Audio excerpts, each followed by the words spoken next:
There's, what's that? Just 1 second, sorry about that. All right, good. Yeah, no worries. Yeah, I told you it was a problem in my office. We're good. That's weird. It's like Yeah, good. Right. Cool. Can I borrow you for a minute? We're live. All right. Welcome everybody to the. Even though it's the 29th of June, it's the July workshop. Before we get started, I'm gonna get everybody stand for the pledge, please. I pledge allegiance to the flag of the United States of America and to the republic for which it stands, one nation, under God, indivisible, with liberty and justice for all. All right. Before we get started here, I got the entire board with us. I got our Deputy Supervisor Steve Moreau, Councilwoman Sylvia Santiago, Councilman Charlie Bro. My apologies. Councilman Charlie Bro, Councilman Mike Schwartz, we do have our Highway Superintendent Anthony Faya with us, our Police Deputy Chief Brian Hollyfield, I got our Town Clerk Patricia Clarino, I have our Receiver Tax Susan Scheidler here with us, we do have our Town Attorney Dave Zagon here, and our Town Assessor Todd Wiley with us, and he's going to be the #1 agenda man, and Justin is on the keyboard here for us. So, welcome everybody. The first item on the agenda tonight is the property tax exemption for 100% disabled veterans and spouses of police officers killed in the line of duty. So I do want to, I asked Todd to put together some stuff for me. So I know there was, when this was originally passed and this, and signed by the governor, I think there was some quirky things going on. It was new, like anything else. And there was some, questions whether, I had some questions and so did the board. We did this in April. I asked Todd if he would come back here now and speak about it again. So if we do decide to do vote on either one of these, both one or none, or do a little more research on it, we'd have to do it by October of this year for it to be, right, Todd, for it to be? No, the law starts October. 1st. Well, it You starts could pass October. it at any time. If we pass it now, if we were to pass it in October, then this would not take effect till January 2028 tax season. Correct. So It that, has to be, it has to be approved by March 1st of any given year, Any- taxable status date. And once that's done, it would kick in on the next town tax bill coming out in January. so if you pass Todd, it before March 1st of 27, right, it'll be Daniel. available on January 2028 tax bills. Right. So I had Todd put together, everybody's got a little green folder here for the board and put together a little packet. And he kind of outlines all the, alternative veterans exemption, what folks are getting now. He shows some ceilings and stuff like that. I'm gonna let him explain, this is his niche. We'll go through all that. Todd will explain the veterans things. If you guys got any questions, maybe, obviously write them down and we can shoot Todd some questions, and then he'll go into the surviving spouse police officer thing next after that, and then we'll talk about it a little bit. And I don't expect us to land on something tonight. I expect us to try to get a little more educated with the whole process. And if we have some questions, and then we'll probably have maybe a follow-on either type meeting, or if you guys want to go in with Todd and get some more answers, we can go from there. And then we can do it. So I'm going to turn it over to Todd. Go ahead, Todd. You can talk. I got to turn this air up a little here. Yeah, well, the first thing is, as Steve touched on, they did pass a modification to the alternative veterans exemption, and then it was amended again in the governor's budget. So we've looked at it closely. I'm here tonight to share with the board how it works and what your options are. Okay. And I also brought to the attention of Steve that there are other options that have been on the books for many years, and you might want to consider that also. Okay. But the alternative veterans exemption has been around for decades. The town's had it on the books for decades. And it's basically for veterans that served during a period of war. And if they file for the exemption and they're approved, they get 15% off on their taxes. But there's a caveat. There are ceilings that kick in. Okay, they're limited. So it's not pure 15%. If they served in a combat zone, they get an additional 10%. But also ceilings kick in. And if they have a service-connected disability, they get 50% of their disability rating, but also ceilings kick in. So we have quite a few veterans that are receiving it all together. We have 673 parcels in the town now, out of like 9,800 parcels that are receiving the alternative veterans exemption. And we also have I believe it's 110 that are currently 100% disabled. okay? And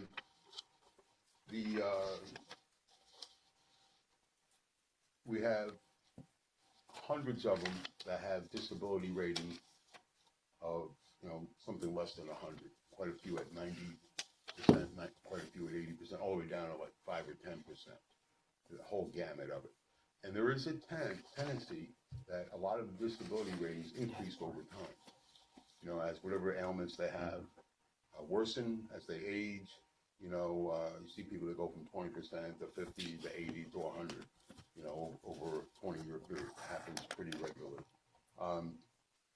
But the most significant thing is the exemption for 100% disabled veterans. There's now a 100% exemption. They would pay no town tax, not even special districts. Okay? And Steve is interested in that, but he's also trying to measure the impact it would have on the town taxes. And in this packet, I did some calculations. Basically, it would, if all of them that have the 100% now filed and were approved, if we adopted this, it'd be about a 1% increase. That's right. The current alternative veteran exemptions right now, that's only for general fund and highway, right? That's not Correct. special districts. No The special alternative, districts. okay. Correct. So the other ones will just be across the board. It'd be across the board. Right. And that's not including the county and the Right. school. It's local option for all the taxing jurisdictions. The school districts may choose to adopt it. The county government may choose to adopt it. I haven't heard anything at all. I did help the Cornwall School District several months ago. They reached out to me. We had a veteran that thought he was not getting what he was entitled to. He filed for a corrected tax bill, and I spent a lot of emails and phone calls with him, and he finally accepted the fact that he was getting what he was entitled to. And I told him, I said, if you feel that the laws should be changed, lobby for it, contact your legislators. I mean, but I can just go by what's available to me on the law. So the other thing, I think Steve's kind of getting ramped up on it, is you really have a couple of choices as a town board. You could consider adopting this 100% disabled, 100%, no taxes. You could also raise the maximum ceiling. If you wanted to reward veterans more than they are now, you have many options on the ceilings. If you look at the bottom of page 1 of my handout, there's the current ceilings. Those are market value ceilings. If you notice line 2, counting the Windsor, for wartime, the ceiling's only $12,000. And for the combat, it's $20,000. And for the disabled, it's $40,000. That's market value. And when these laws were created 30 some odd years ago, 40 years ago, houses around here were selling for $40,000, a typical house. That same house today is worth $450,000. So it's lost its strength over time, just on that issue. And I've never been asked. I've had some discussions with prior supervisors that it was an option. They weren't really interested in it, so it never really went anywhere. Steve wanted to know more about it. So if you look at page 2 of the handout, those are your options, okay? The lower part is only for those municipalities in New York State that are deemed a high appreciation municipality. New Windsor's a high appreciation municipality. I mean, we all know that since the pandemic kicked in, values have gone up almost 50% for homes. And I'm not suggesting you do any of these, but I just want you to know you have the authority to do so. If you wanted to, reward veterans more, one way to do it would be to increase the maximum ceiling. So if we were to increase the maximum ceiling, I think you and I discussed a little today, that would benefit everybody across the board, whether you're disabled or not. True. Even the guy who only served during wartime, who did not serve in combat, and who's not disabled, he would see a greater benefit. And of course, those that have the additional combat portion and the disability, they would also see maybe more. I mean, you could, go from where we're at now to the maximum, as the county government did last year, when the legislators in the county was brought to their attention, actually by my brother, that they had this ability, and they want to know why they didn't know about it years ago, and they immediately passed it. okay? So, you know, the median sale price of a house right now in the Windsor is about $455,000. So even if you went to the max, you know, it's still, you know, maximum is 75,000 for wartime, 50,000 for combat, and 250,000 for disabled. And I'm not promoting that you raise it to the max or you raise it all. That's your decision. Okay? I just want you to understand what your options are. Okay? And then this 100% tax exemption for 100% disabled veterans. This has morphed over the last several months. Okay? Initially, it was mandated. You were going to offer it whether you wanted to or not. But there were some other caveats in that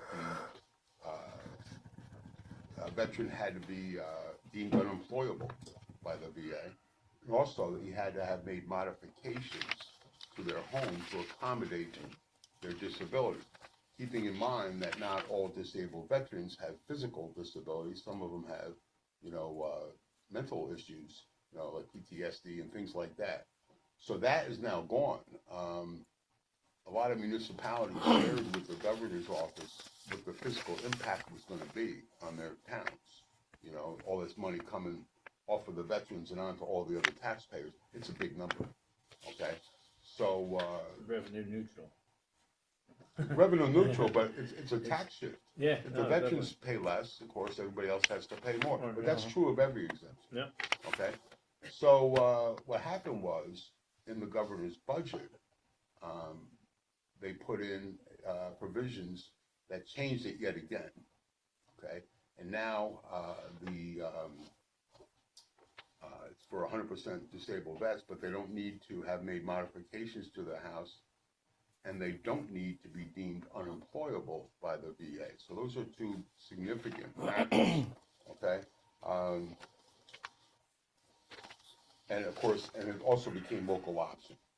That was, Yeah, you know, saw pressure that. from the Association of Towns and some of the other municipalities. Which was the change. Now, I know we talked about a little about the tax impact, and you were able to, you know, kind of give us a little breakdown on, you know, the valuation reduction and market rate value decrease and so on and so forth.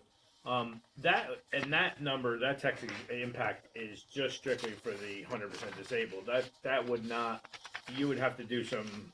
You'd have to put Which some pen to paper to do the whole. Yeah, what I can do a for ceiling you, thing. I can run multiple scenarios if you were to increase the ceilings, you know, how that would impact, you know, what kind of tax shifts we'd be seeing, you know, onto the other taxpayers, and that might be very important to you. I didn't think of doing it in preparation for this meeting because I didn't know if you were even interested in, you know, tinkering around with the maximum ceiling. But Steve said he definitely wants to look at it and see what the impact would be, so I will do that. Yeah, I mean, and you know, I'm not picking on, you know, listen, I know the veterans, I know the government needs to do a hell of a lot more than they're doing for veterans, that's for sure. But, you know, and some people have the feeling that, you know, listen, it's a veteran, it's a government thing, they should be pushing more, you know, impact for them to get breaks. You know, I would be looking instead of these particular 115, I'd like to see all veterans in town to capitalize on some sort of move by us. If it's the ceiling and just the ceiling, then that'll be across the board. That will impact more than 600 and some odd people, opposed to 115. Well, there's also, But it's a greater just so number. you know, I didn't get into it, but there's also the Cold War veteran exemption. Right. And we have quite a few of those, hundreds of those, okay? And there's a handful of veterans left over from like World War II and Korean War that are still with us that have the old style eligible funds exemption. And that was started after World War II to get the World War II veteran on his feet. And when they got their mustering out pay, when they got out of the service, if they used that money towards the purchase of a home, that was the amount of their exemption. I have 5 or 6 of them still on the books. Are you able to, in your network through the county, are you able to see, just out of curiosity, what some other towns have done with, With their ceilings? Yeah. Well, in the, I gave this to you my last time here. Right, I know thought there was- you might ask that question. This is the whole county, the school districts and all the towns and where they're at. The veterans portion is in the middle.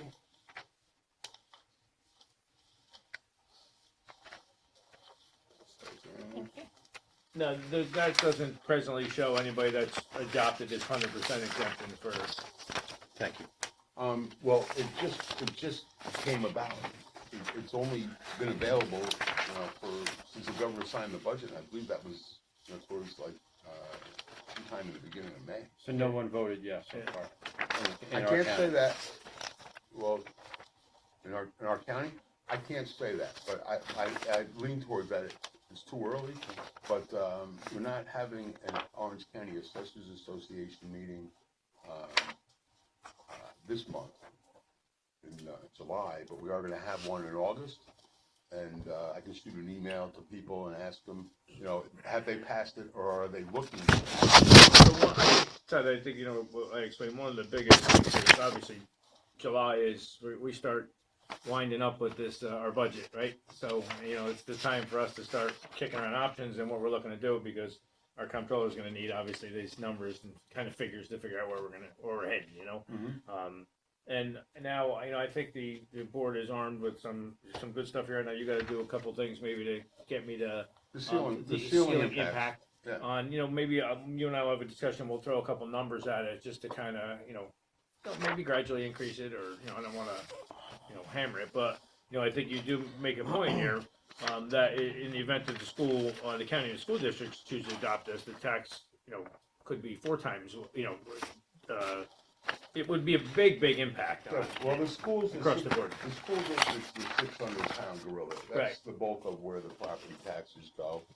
And in my experience, they tend to be mostly lackadaisical on amending or tweaking their exemption limits and ceilings and things like that. Until pressured.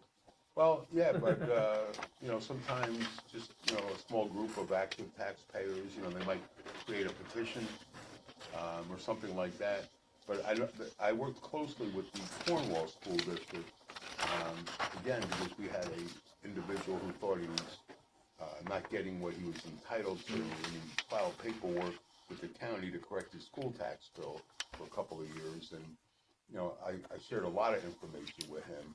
And the school district was involved, and I shared a lot of information with them, and then they asked for assistance in better understanding their options, and I sent them a ton of information.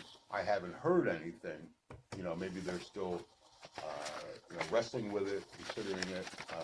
I can't speak for them, Right. but I shared a lot of information with them about 3 or 4 months ago. One more thing on this tax thing, this Gold Star parent thing, that they get the same, they would get the same, under the statute, they get the same exemption as a 100% disabled person? No, Okay, they an would, alternative? they would get whatever their son or daughter that was killed in the line of duty would have gotten. Very few municipalities have adopted that, but some have. I know Warwick's had it for years. Yeah, right. And basically, that exemption is for the parent of a, soldier that was killed in the line of duty. They can get a property tax break. We don't have it on the books now, but I wanted to share that option with you while I'm here before you, and you're looking at all this veteran stuff. It's something, Right. that if you wanted to do, you could.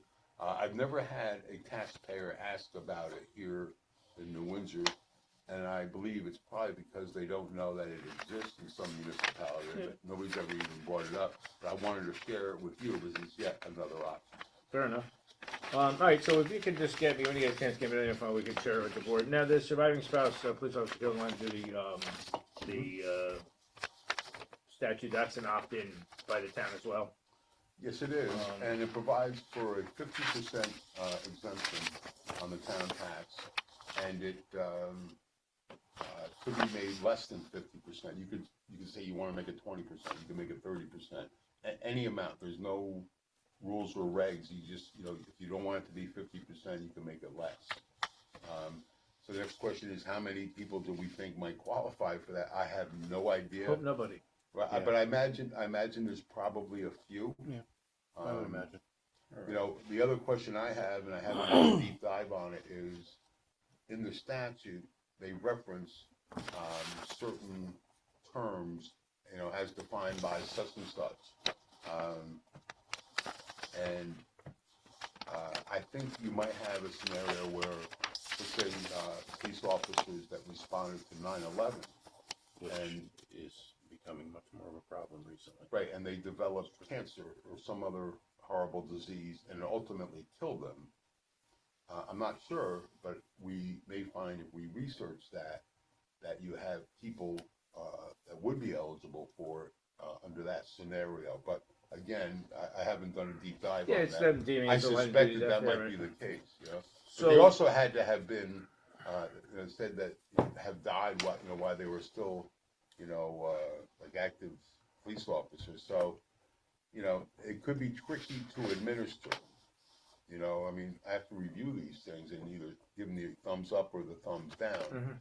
And they talk about, and it's in your packet, the documentation. If you look at the application, including affidavits, not just death certificates and medical records and things like that, but affidavits. I mean, if somebody's going to sign a statement that yeah, this is what killed them, and I mean, it's I don't like it when It's pretty clear. Yeah, on how that so works. we do this now, this would be the same thing, this would be, if it's before March of next year, it's January 2028 is when this impact would be the same thing. Correct. Okay, so it's the same thing as the veteran. that's Okay. true of all of them. Yep, okay. All right, I mean, yeah, we have some decision making, obviously the board needs to, think, if you get us some numbers on the ceiling thing, for me, if we can benefit, a little bit, maybe a little more, who knows, I wanna see the impact too of 650 people opposed to just 115. Maybe a different look on the board may wanna try something, who knows, whatever, but if you can give us the numbers, we have the numbers of what currently now would be 100% disabled, a tax impact, if you will. And I then, could probably have time to do that maybe sometime next week. yeah, that's fine. I'm not in a hurry because we still have, obviously, it's gotta be done before March, so, but we're gonna kick this around. We did it in April, and we're doing it again now, and I wanna, No problem. at some point, I don't wanna go to the law office and say I need it by Tuesday, so, which I do, but. That's why I gave Dave a packet. Yeah, he has it, he does, I appreciate it. No, I appreciate this. This is good data to look at. You just looking at you got the county and 23 municipalities. Out of the 23, 8 are still at 12, right? West being, so that's a third. You look at the school districts, the vast majority are still at 12. Yeah, But- well, again, The vast majority, but these exemptions are dark and murky to a lot Yeah. of people, and like particularly the school board members, they're elected, but they're not paid. I'm not saying that they're not professional, Right. but this stuff is beyond their day-to-day, scope of work. These And numbers unless are somebody great. brings it to their attention, no, this is laid out very clearly. I appreciate it. This is good. This is definitely, yeah. Thanks, Todd. Yeah. I appreciate it. Thank you very much. Thank you. you're welcome. You should So- look at other states. I'm Yeah. telling you, my brother has no tax. Yeah, if you, that's what I'm saying Yeah, now, and I was gonna say that, we do have some, Steve's got a brother that's retired military, lives in a different state, and it brings up a good point that, well, listen, it's New York, it's a little different here, we're taxed, that, he lives down south, right? He's in Illinois now. Yeah, so. they have a totally different tax structure than us. Yeah, many of my family members are retired military, Yeah. or they passed, but they were, they fought in the Korean War, my brother was over in Iraq. Although New Windsor does offer something, it's Yeah. not like, it's not, we left them out there, but it's a matter of something whether we can tweak over time. I appreciate it, thank you. Number Thank two on the, Thank you, Todd. I just want to bring you guys up to speed that there's it's a grant that was put in by my rec director for Little Falls Park. I know we got a couple things going on there. We got the little walking trail now and fishing place. I'm gonna clean up a couple more trees along that and get that all going. And that should be cleaned up down there a little more soon. These parks he put in for, I don't know if you guys, I think everybody might have seen that. That's a little rendering of this. So it's the old ball field down at Little Falls Park. They actually come out. There's grants all over the place, right, for recreation, and this was one of the qualifying things they put in for it. So she just met with some people, talked, kind of did a conceptual drawing of it. And she put in for money for it. Right now, it's a concept, and she put in some money for it. I just want you guys to know that we are moving to try to do a little more recreation stuff around here. I know since the park's been open down there, I've been down there several times, and there's a ton of people down there riding bikes, and even riding that trail and all over the place. So, it's not first thought, it's not a bad spot for one, but it's obviously more. We'll see how we make out with this grant, and then we'll move a little, further from there. We'll go from there. The grant was that you put in was like $385,000 for it, but we'll see. We'll see what happens, and we'll report back on that. Woodlawn Cemetery. So I've been for the past better part of a year. I've been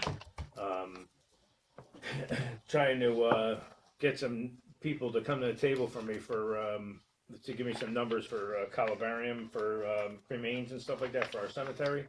I think we obviously have a beautiful cemetery down there that would. I think we have a couple nice spots down there. You got the pond down there that you can put something around. That'd be nice. Over across some distance, the movie theater, there's a couple open lots there. So I finally went to, one day I was at the Cedar Hill Cemetery. I was out visiting my parents, and as I was driving out, I saw a bunch of staked out area out there.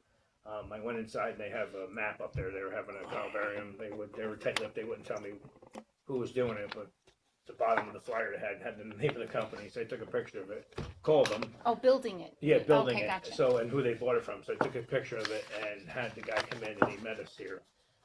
He put together. It was decent. We drove around the cemetery. He put together a bunch of not just kind of give you guys some ideas of just some of the niches, what they look like, if you will. And it depends on how many we do, but he just put together some ideas of other people that are doing them. I'll show you. This one here is that's the front of them. These are the plates on them. So, and then he gave me some prices. So the prices are, I went to our comptroller first before I talked about it. I know Patty's big on this because she's running that cemetery down there. And I got to be honest, the cremains are really been a big thing today. They're huge. So a lot of people are just, I know some people out in the mausoleum my parents are in, they're full body mausoleums, and people are cremating them and just putting them, they've already had, spots in them. So, so they're not cheap, but I think they're going to pay dividends in the event that we do it. So there was two different prices the guy gave me for two different niches and mausoleums. One of them was like $320,000, and the other one was like $180,000. The one for $180,000 was more like the ones I had in the first picture there. There was so it's actually, what we actually would like to do is build. What you do is you build them to add on to them, if you will, like 4 niches high, 2 deep. Make whether you do a concrete pad or something and put them on. They come in and crane them on. They'll build them here. I have a couple of pictures I took I can show you guys later of Cedar Hills, work in progress out there. I say it's nice for a cemetery. It's nice how they did this. So it's work in progress. It's not done already. It's not. Theirs is not done. They're still building it. Oh, okay, gotcha. Cedar Hill one is. They're still. And when I drove, the first time I went there to visit my parents, there were just stakes in the ground, and I can see it was obvious something they were making. And then when I went inside, I come to find out they were doing something that I don't want to do. Gotcha. And I can't get anybody to call back. So I finally got this gentleman to come from, out west or wherever it was. He come down and looked at them. It's been very informed his Cold Spring mausoleums. He's been very good with us. He's been, he got me a bunch of numbers. The maintenance guy that runs the buildings and grounds guy, head that runs the cemetery, Keith Fidetti. Yes, my brother, Keith Fidetti. I've been here for a long time. He actually reached out. He deals with a lot of cemetery burials and stuff, and he reached out to another gentleman that comes in and does them, and he said, "Hey, we reached out." He goes, "Oh no, I'll give you some numbers and give you some ideas." So, one of my concerns is the pond there getting too close out with the water table. Yeah. So I worry about how that would work. But Yeah. they're not too worried about it. One thing I have to say is people chose where they are because the pond. You just don't want anything to The view? block the view. And Yeah, I get it. It's not They, music. they did. No, I agree. But I obviously. want it to be beautiful. I really No, do. I don't want Oh, yeah. No, I get it, but 100%. obviously at some point, is the cemetery fills up, right? You got to start consuming property. And at some point, I get that. I mean, but we have that whole area, like just we can make I'm gonna another say- pond. just south of the baby section, we got the whole area. That's a huge, just open land. No. But it's Not right a next not to a the bad pond, spot. I mean, I think what our proposal is to first start is the open property right across from the old Distinta. Right. So when you pull in the cemetery, you make a left and you follow along there, and it can be on your left. It's a nice spot, and I think that'll serve for many, many years. So, if you don't mind, I just want to add Yeah, a yeah. couple of things. So you and I talked about this. Well, we've been talking about it for some time, right? And I had wanted to go visit, but I didn't have a chance to. But I did. I did speak with some of the gentlemen from Quigley, right in Cornwall. Yeah. And I had told him that what we were interested in, Rich Sullivan, yeah. what locations had them in the area. And he had said he would be our first customer, and that he had told Keith that he would be our first customer should we decide to do it. So he did talk about the Cedar Hill. He also said the Orange County Veterans Center had just built one, I think 96 inches. yeah. I couldn't get a picture online. And then he said also cemetery in Highland Mills, if I'm not mistaken, has them as well. So I don't know if we So- want to try again. I tried to So go there was online. one. In Blooming Grove. Yeah, right Blooming off of Grove. So- 94, if you're going towards Chester. So left-hand that's side, the you can see it. that's the one that actually that kind of. I was on my way Cemetery out of the to. Highlands. Is that what it's called? Yeah. I was out the one day out to court for a probate court for my parents, in case anyone's concerned, and in Goshen. And as I was driving out, I saw this building out there, and I actually called Mike when he was a cop there, and I said, "Well, that's pretty. That's a nice building they did." And he says it's like a little mausoleum. So I pulled up in Gotcha. there. That's the company. I've emailed 150 times. I tried to get the guy. The guy actually spoke to the guy. He says, "Yeah, I'll give you." It's like a little building, but I think they have some full body mausoleums, and then they have a lot of niches on the outside of it. Gotcha. Okay. I think I don't know if we're gonna get in the middle of the whole full body. No, burials. no, I I'm think not. No, the I'm not talking. No, cremains no. is He probably- said there was a yeah, crematoriums. yeah. I think the cremains is That's there. Like I said, Cemetery of the Highlands. That's what the gentleman from Yeah. Quigley told me. And then one of the other things that just touching on the pond and so forth, and just people's experience with remains. I think Cedar Hill also has like a cremation park, a garden park of some sort, where you can release remains, and and so forth. So maybe that's another the Patty something Pond. to discuss. Not at the No. pond. I didn't say the pond. I said a garden. Yeah, no, I mean, So that's just something to talk about, because I think a lot Yeah, of it's a people thought. have It's a good idea. remains of family members Yeah. and they don't know what to do with them. That's all. In addition to what we're talking now you about. said Cedar Hill. You think has one of them really? Cedar Hill, Has one of a them? garden, a cremation garden. Garden? At least that's Yeah. what their website says. Okay, all right, cool. Yeah, no, I definitely And would the be. Orange County Veterans Cemetery, I told you, is the one that Okay. has the 96 niches. Maybe we could find out who did that as well. Yeah. So I think I think we have a couple decent spots out there. Some, I guess I know to Patty's concerned, some are going to be away from the pond for now, and I think it'll be a little bit before we fill them up. But it would definitely be a pretty decent return on investment. The guy gave me agree. some money structure. What it is, we do have money in the cemetery budget that we've taken when we took it over. Sure, my concern would be just, from, and I'm sure you've noticed as well, so when we walk and we put flags on the graves and so forth, over time, things get worn out. Mhm. Sometimes you can't read them. So what's the maintenance of Like these, us. and exactly, Yeah. absolutely. Tell me about it. Yeah. Yeah, I don't. What's the plan, what would be the plan? It's not So, just the building, I right? will tell you Mhm. that I I don't know, maybe so, but so the two pillars that you pull into the cemetery. I don't know if you ever noticed, but they're jet black. They're absolutely disgusting. Not anymore. So the other day it was pouring out, and I'm like, you know what? I'm gonna go. I dragged my pressure washer over there. I hooked up the hose. I sprayed it down with a bunch of stuff, and I pressure washed it, and they look I great. was looking at the picture. As long as we, I think as long as we maintain our stuff, which we do, we're pretty That's good what with I'm that. saying, just, it's the cost that Yeah, we I have think to. as long as we maintain our stuff, I think we'll be able to.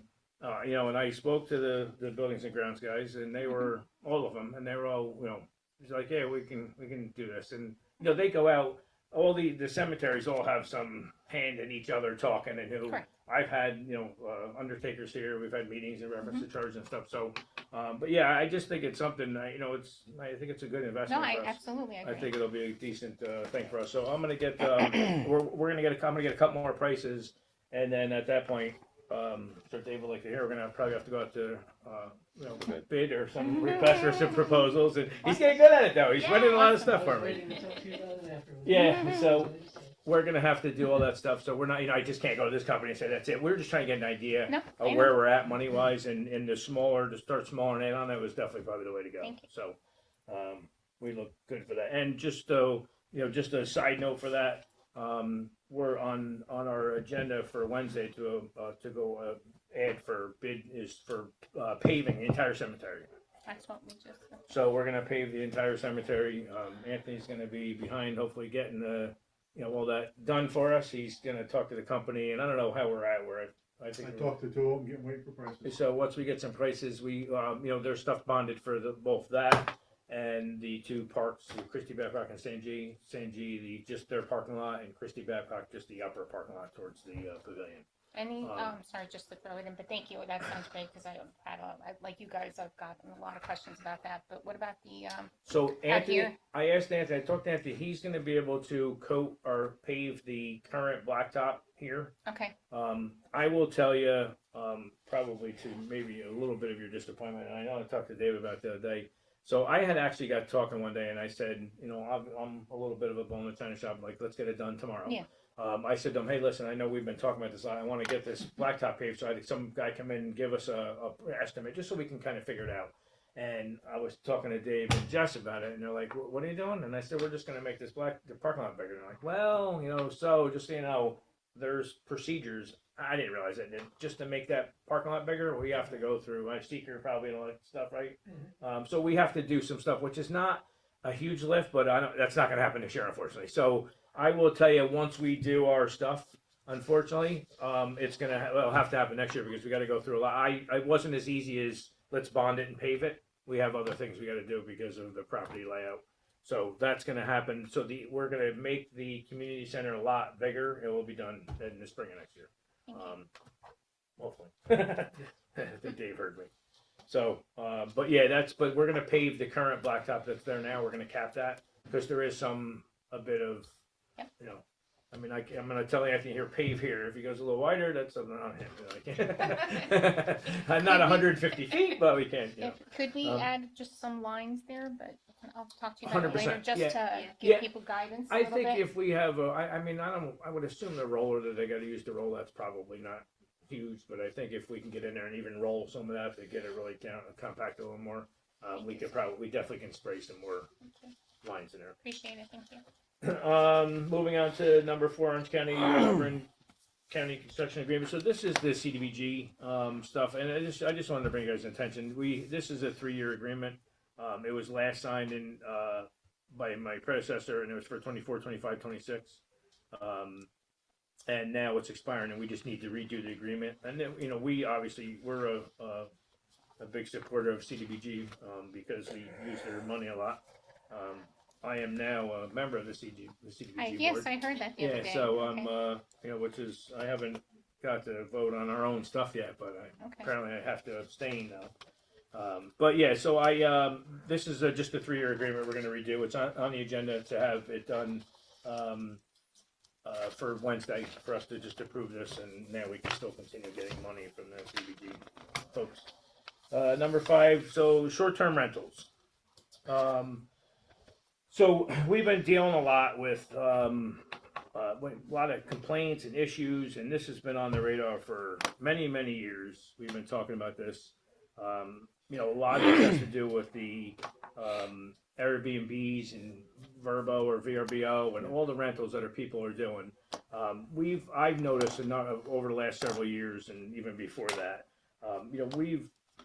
there's a number of people, whether they live in town or they don't, or they live in the home that they're renting out, or Airbnb or VRBO, or they live in the Carolinas and they're renting out. There's been a lot of issues with constant noise complaints, loud parties at late night, 87 cars in their street blocking roads, people just renting them out for pool parties. So I know we've been talking about a lot, and there's been a lot of it's been a very hard thing for our code enforcement officers to do. We've always been on the premise, listen, there is no code in the town of New Windsor for having Airbnb or short-term rental, so it's illegal. And then a lot of people were complaining that's not true, we can't do this. So after quite some time, Dave finally was able to put this up towards the top of the never-ending pile. He shared it with the board, and we've had, I've infrastructure meetings once a month. We discussed it, and that I think Sylvia might have heard that some of the discussions happening. So in this here, it has to do with a lot of the regulations that we want to curtail. There's some things in here we got to decide. I think one of the biggest things, and correct me if I'm wrong, Dave, that we got to decide: do we want to put a caveat in here that Airbnb, the only way you can have an Airbnb or VRBO is that if it's owner occupied. In other words, the owner has to be the one living in the house to be able to do it, not somebody that lives down in the Carolinas and happens to buy it. The pool party one, the one we have in Forest Glen, they lived in that house. They lived in the house, yes. And then they were renting out the pool. Yes. And that was nothing but problems. Yeah. So I mean, in This proposal addresses that? yes. It would not be permitted. If you get a chance to read through the actual local law. So if you read through the local law, it's going to be no more than 2 occupants per bedroom, plus 2 additional occupants in a living room. There's going to be, listen, there's a big safety concern here. Some of these houses dump 40, 50 people in them, and they're only meant for, single family homes. These subdivisions around here, obviously when they were all built, there was no such thing as Airbnb and VRBOs and cell phones and all that stuff. And now, fast forward to today, some of these streets are not designed to have 87 cars in. Listen, I know there's a party every once in a while here for a graduation party or something, but every weekend, it's not fair to some of these folks. And for us to not be able to regulate it for all these years, now we're going to be able to regulate this, and if people do it, and I'd be lying if I didn't tell you, it would be other, it's taxable. It's like the hotel tax we just passed on each room for the hotels and motels. It's the same thing. These folks got to pay. They got to register. They got to register. They have Yeah, to that do, that was the it's big more, thing, yeah. it would be revenue generating as Yeah. well once we do this. It's here, one of the things which are not permitted to exceed 31 days or less than 3 consecutive days. This is some of the regulations. We do have to come up with some fee structures. Applications to be obtained and filed with the code enforcement officer along with non-refundable permit application fee to be determined, and we have to see some examples. I like the Greenwood Lake one. There's $250 per owner occupied, $1,000 for non-owner occupied. That's if we decide to go, we're okay with a non-owner occupied. I think we can, I believe I talked to David, but I think we could even say, even if it's non-owner occupied, they got to live within 30 miles of the home. I think we can put some stipulation on it, right? I haven't looked into that one, but Well, I would think you probably could. maybe I haven't seen that done. I'm thinking something close to where this person's not like, hey, listen, you got a problem here and you need to come see this. And they're like, I'm sorry, I'm in California and I don't have a property manager. What do you want me to do? Well, if they're away on vacation. So, Yeah. or away on vacation, whatever. So, I mean, so they're the things. Well, I think the biggest thing we're going to need to determine whether it's owner occupied or if it's not. And I think that would determine the charges here. So, for owner occupied, it's $250 and $1,000 for non-owner occupied. A lot of people do non-owner occupied as well. It's $100 for owner occupied renewals and $700 for non-owner occupied renewals. These are going to become, when somebody does an application, they're going to have inspections. They're going to make sure there's CO detectors, fire inspectors.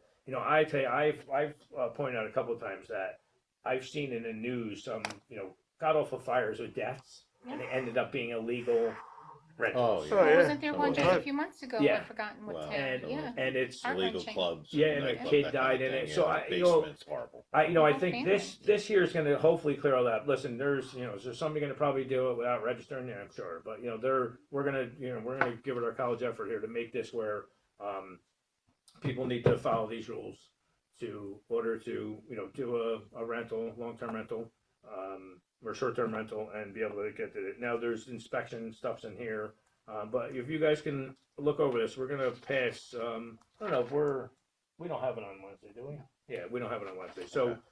If you guys can look at now, there's going to be it has to do with no street parking allowed, off-street parking, vehicles displaying stuff, campers. I mean, we're RVs, tents, no weddings, commercial functions allowed, dog walking, pool, backyard rentals. I mean, there's a slew of things that we're going to actually cut down on to do this. So look at this. If you guys can seriously give me some ideas what you think. I think the biggest thing is going to be what you think about owner occupied or versus non-owner occupied. If we do non-owner occupied as well,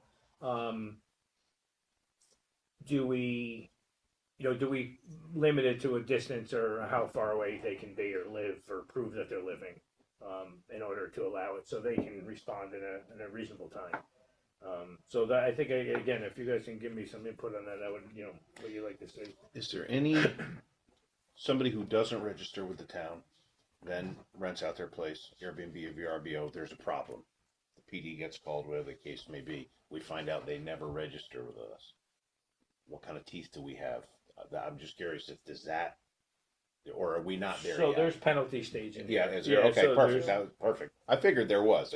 Yeah, Well, it's kind of like building a deck without pulling a building permit. You get a summons and then you go to court. Yeah, but I'm all this saying stuff. like the damage is done at that point, right? Right, If same an issue, thing, somebody but got you're hurt. still- These guys still- all have so to it's know. Like, penalties at You that. broke the law. what Yeah. do we have for teeth? Just so you know, so the current draft that you got to take a look at. Yeah. Doesn't, first of all, make a distinction between owner occupied and not. Right. But in my email, I make the suggestion upon having seen it in others, that maybe we wanna do so. Yeah. So if you do, have to make some revisions to the current draft. But I'd also, encourage you to take a look at the Oh, yeah, current no, draft. I think, I tried to make it as comprehensive as I Yeah, could, yeah. and to address as many Right. scenarios. I figured it just would be came a up fine. with, It would be fine, as I certain could. amount of, yeah. but severity I kind of thing. I could very well have missed stuff, so. No. I'm not implying that at all. I'm just curious No, to but know I what. wouldn't- I wouldn't doubt it for Yeah. a second, there's a ton of things Yeah. that, Yeah. could come up that, I may not have thought. Yeah. So, take a look at it, let me know what you think about what's in there, what might not be in Absolutely. there. No, yeah. And And then, as we move forward, as we get towards August, if we're ready to actually introduce something, we'll do so. If Yeah, not, if we yeah. need more time, we'll take more time. And I will tell you, I mean, I generally think there are some people that just don't, they'll move in and they won't do the research, like whoever put a shed up or a pool or a fence. And they'll do something like this, and I would imagine we're going to handle each situation as it comes. To, hey, listen, oh my God, I had no idea. I'll come. And if they do it, they're going to be required to have insurance to provide by it says insurance over and above any provided by Airbnb and VRBO with a minimum of 2 million naming the town and additional insurance shall be required. Compliance with the town's hotel tax requirements. That's where they have to make sure that well, obviously they'll put that on and that'll be a pass through. Compliance by all occupants with the town code provisions, noise, illumination, and littering, and specifically called out in the law. Notification of all adjacent properties by the town at the expense of the applicant to be made after the application is received in the town. So once we receive it, the applicant has to, through us, notify the adjacent neighbors there that there's going to be a rental there. So, that puts them on point. And then there's penalties up to $1,000 for the first conviction, $2,500 for the second conviction, $5,000 for the third conviction. The second conviction may also result in a permanent revocation of someone's permit, and a third conviction shall result. So one is may and the other one shall. So the third time you're done. If they don't pay, does it go on their taxes? So I don't know that we can make that Yeah. decision for this. I'll look into it a little bit further. It's not in there now. It doesn't say that. So Dave, if you can look into, and I can shoot you guys email, if we can look into I know nobody does it, but maybe we'll be the first, I don't know, if we can limit the owner's location or residence at the distance or proven distance, somebody could, in theory, Owner or super or something? yeah. Well, Yeah, well, that's the thing. You gotta decide whether or not you want it to be truly the owner, that needs to be Well, either living in the home yes. or within a certain distance, or you wanna allow, them to have a property manager of some kind that's nearby and, Well, can respond. I think I brought up too, and I hated the fact that I think there has to be, and I think I used the Maroney's for the permitting as an example. We had Maroney's put in an application for soliciting permit, and we had the vendor do it. And Maroney said, "Hey, listen, we had no idea the vendor put it in. I wish we knew that." So I think for me, anybody that's puts once this is passed, anybody that puts in an application for this has to be the owner. I don't think it can be. For me, I just personally think it is because what happens is when the owner's in California and has Mike come and fill it out, and something happens, the owner's going to say, "I didn't give that guy permission to do that." Well, no, you signed off on it, and that's why I think he should have to sign off on it. One thing if you have somebody manage your property, but it's another thing that not claiming knowledge, and we get that all the time. So I think the owner should have to be signing off on these. So, but we'll get back with a couple of these, and then hopefully. Our wish is to have this done for the August meeting. Honestly, I want to get this done so we can move forward with that. So if you guys have some notes and ideas, if you can do that for me, I would appreciate it too. The next thing on the agenda here is, so I did talk to, it's the, Stewart Water Treatment Plant Phase 1 grant. So we put in, the town put in the grant through our engineering firm and our law office, through Congressman Ryan's office.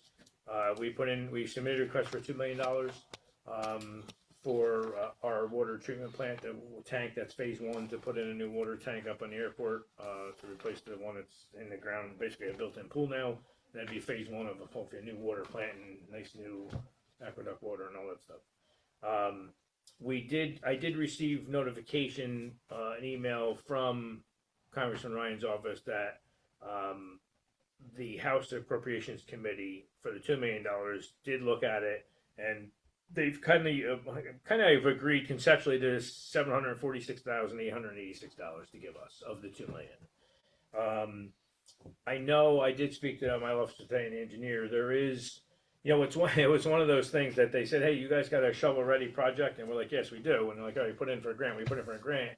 And then when they see what we're at, and they're like, oh, we didn't mean like you actually bought the shovel yet. We didn't know you were that fast. So unfortunately, I see part of the granting process is that once we get this, they have to review, I think it's the EPA, right? It has to review, or the EFC. I think maybe EFC has to review the bids, if the bid documents, well, this is going to be out the bid already and probably awarded by the time they get to review it. So we're going to see if we can get them to perhaps change some language in this grant to see if they'll allow it to go for the entire project. So if it's not going to be for Phase 1, perhaps Phase 2. But it's something. I know the last couple of years we put in stuff to the congressionally spending money there and never got it. And this time, with a couple phone calls, a hope and a wing and a prayer, we got some money, nearly $1 million out of it. So hopefully we'll get it and it'll be good. But I just want to let you guys know where we're at with that. That's coming. The next thing on the agenda here is a temporary moratorium on prohibiting warehouse, distributing facilities, and self-storage units. So I will tell you, over the last few years since I've been in this position, driving around, checking out derelict properties and obviously the internet and everything else, and seeing with my own two eyes, being in the fire department and everything, the mini storage units they're more than houses in town anymore. It's getting crazy, and unfortunately, our code allows them in these particular zones. Done long before I was around, but I see it more and more, and I'm like, you know what? I think it's time to pump the brakes on these mini warehouses. Go back to our master comprehensive plan. Look at our plan. Look at the town zoning, and really come up with a plan to. What our vision would be, for going down the road with these. I said the other day that it blows my mind that I have OCD with cleanliness. If it's not being used, they throw it in the garbage. That's how it works. I don't know. These people keep saving stuff, and they want to have more storage units. And they keep putting in storage units. I don't know what. I was raised to throw things away, not save them. But I do see there's a number of people that are running small businesses out of these buildings. Or, the local plumber and electrician guy doesn't want to rent the building, so he's doing out of it. I think we got enough now in town that can do that. We got one being built on 300 now. Yeah. There's a couple sort of kind of in the pipeline that were, I guess kind of approved, maybe lost approval, who knows. I think, once we pass this, and I think it's going to be on for Wednesday, right, too? Yes. Yeah, Wednesday to, kind of us to go, instead of going out to this big committee for the master comprehensive plan, I think we're gonna, we'll do a couple of board members or have everybody have obviously input, my engineer, law office, and we'll sit down with some maps and we'll go over and see really what areas in town, maybe, speak about it in my infrastructure meeting and see where any towns would really be best for all this stuff. I think it's important, and it's time that we kind of take a hard look at this. So you guys got the local law, I believe, right? That Dave had sent out, or I sent out to you guys. Mm-hmm. If you have any questions, I think it's pretty kind of set right now, right, Dave? I think most of our work is going to be the committee, if you will, after that, or the folks to us to really kind of look down and I will ask you guys if you are driving around town, write down some spots that you might see that, would be nice for perhaps not a storage unit or a warehouse or what have you. And, kind of build some input for this. I'm sure we'll probably reach out to, I think we're going to reach out to probably Lancatelli again, right? And get them on board, to do our, we're going to focus on this stuff for the master comprehensive plan. And perhaps maybe a couple other things. We'll see what things surface. So, anybody got anything else on that, or you agree with it? You like it? Good idea. Good. Yeah, Yeah. think it's good. Absolutely. Yeah.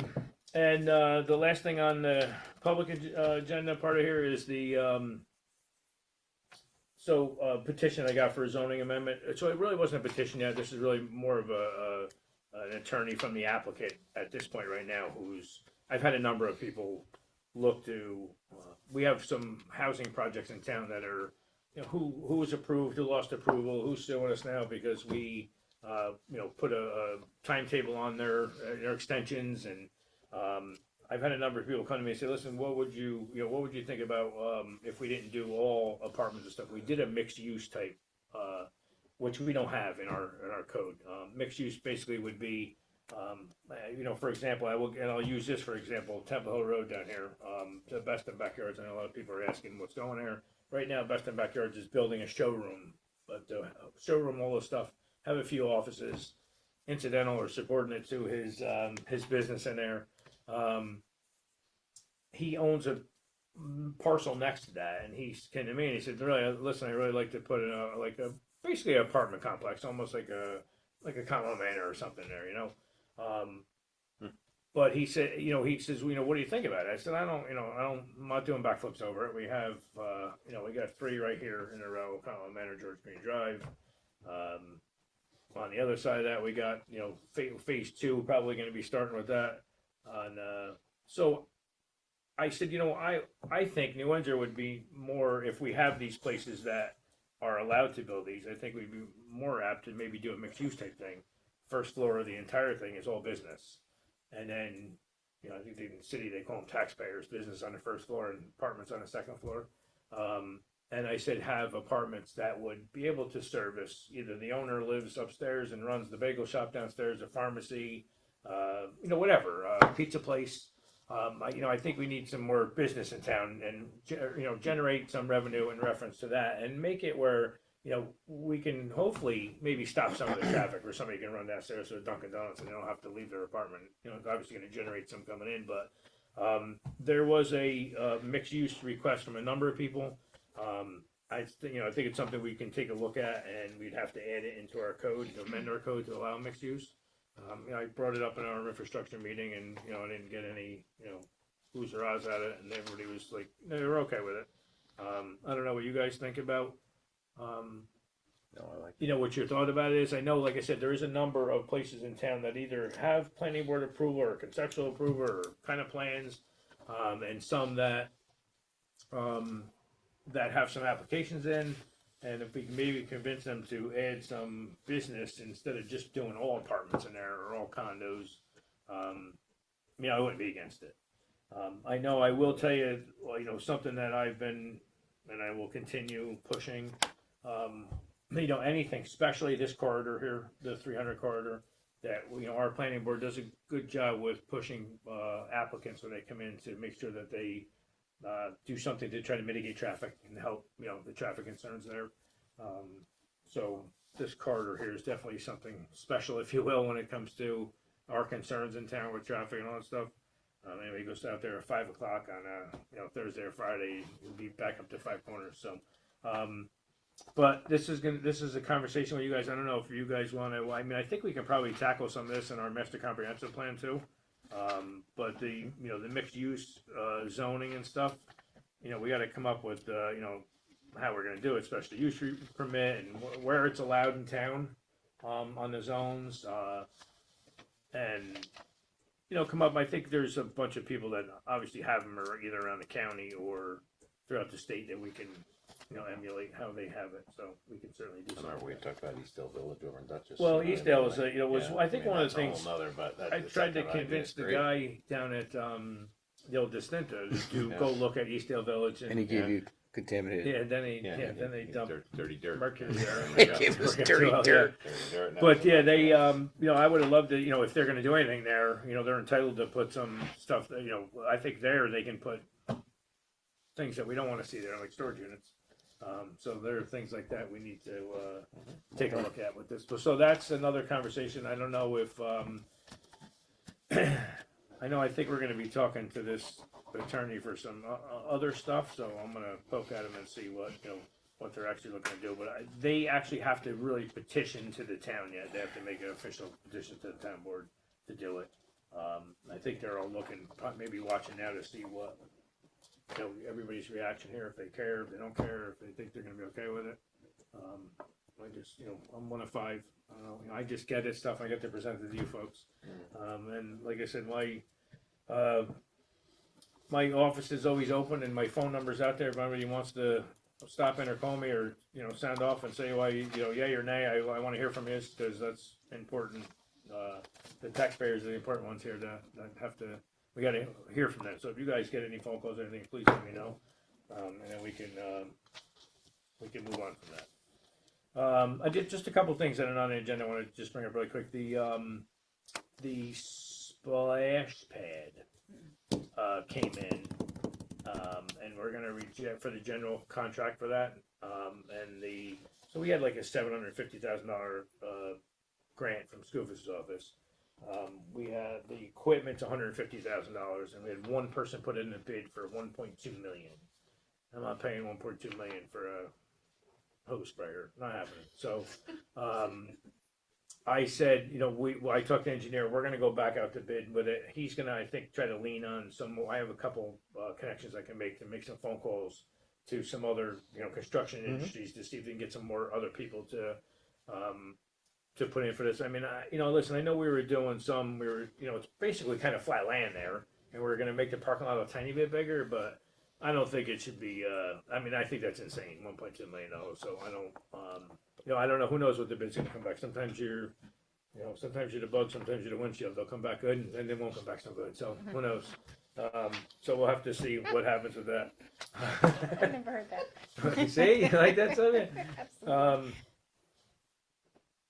I just want to let everybody know National Night Out we're doing again August 4th. I just did get an email today, oddly enough, to myself and the chief that Senator Scuba's office again has given us a grant, and a lot of other towns around here for $10,000 to fund National Night Out.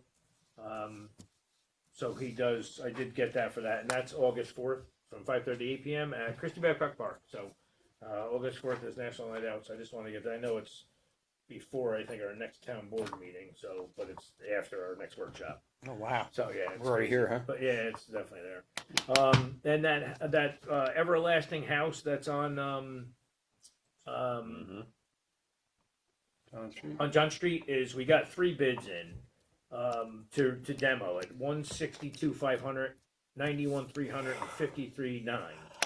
How one of them is $108,600 difference blows my mind. But we did have our engineer vet thoroughly the low guy, and he heard nothing bad about him. Other people have worked with the guy, so we're going to award the bid for 53,900, which is obviously going to be put on the property taxes, and it'll get it'll be done through their property. So, that'll be reimbursed to the town. We're going to go with the low bidder of 53,900 for that, so that's going to be awarded. And just one other thing I wanted to I know I briefly talked about, but we talked to the gentleman today. So Temple Hill Apartments. I had brought up, many years ago, there was pilot agreements done with the property owner over there, and the pilot agreements so they have 6 buildings there.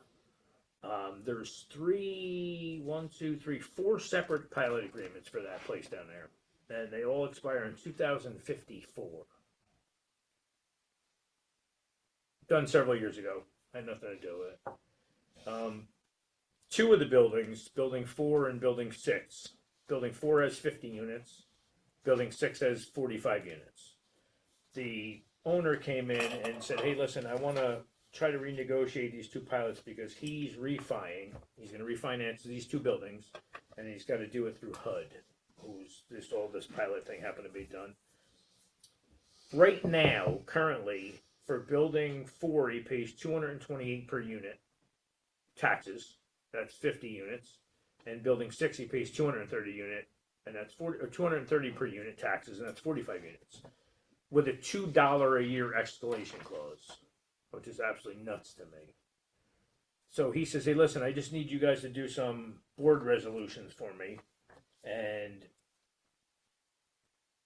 so I can just refi." And I'm like, "Well, hold on." So him and I talked, and I said, "So it's 228 per unit, and 230 per unit, and $2 escalation clause. That's nuts." I said, "How about each unit you're going to pay $300 for, and I want a 3% yearly escalation clause?"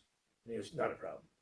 So we've renegotiated 2 of these, and you're only doing refi on 2 of them. So now they're going to go up to $300. So these are, and I will tell you, I'm not a pilot guy, but these things we're stuck with these till 54. So it's either leave them the same, or when I say renegotiate the terms of it, to allow him to now increase him to pay the $300 per unit and the 3% escalation clause.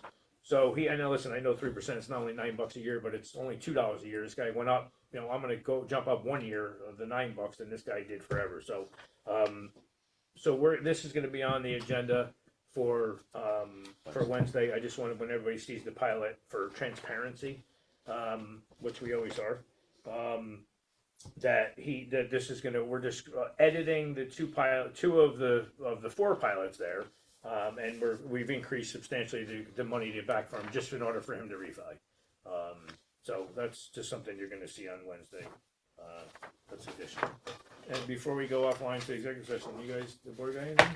Yeah, I just want to ask Jewish Family Services we'll talk about next month. So we have Dave did you? I have to get that out tonight. So Dave has the, Okay. I think his part. So now he's going to link up with their attorneys, Okay. and he's going to go back and forth with them to kind of hash out. I know their asks were kind of vague, if you will, Yes. when I say their asks. So Dave's going to do what Dave does, Gotcha. and he's going to say, "Hey, listen, we need this Be and this more and this." So specified. yeah, exactly. Gotcha. So Okay. and then we'll be able to. I would say, hopefully next month they'll be back and forth and they'll be able to figure it out. So hopefully they'll, come down I to. did Thank work you. on it, Sylvia, I just haven't gotten around to emailing it yet. Oh, thanks. Appreciate it. Dave. Anything else? No.